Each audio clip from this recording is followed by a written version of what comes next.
একদিন ভগবান বুদ্ধ তার শিষ্যদের সাথে একটি গ্রামে গিয়েছিলেন।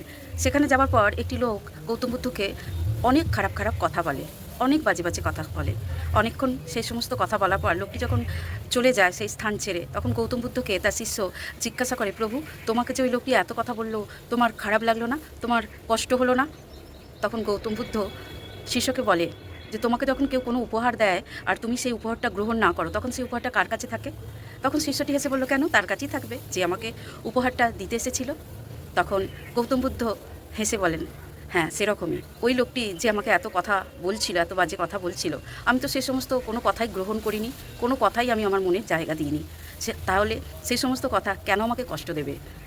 এই গল্পটার মানে হলো যে, যে যাই তোমাকে নিয়ে ভাবুক, কথা শোনাক, তোমাকে কষ্ট দিক, অপমান করুক, তুমি যদি সে সমস্ত কথার গুরুত্ব না দাও, তাহলে তোমাকে কোনো কিছুই আঘাত দিতে পারবে না, বা কোনো কিছুই কথা বা ব্যবহার তোমাকে অপমানিত করবে না।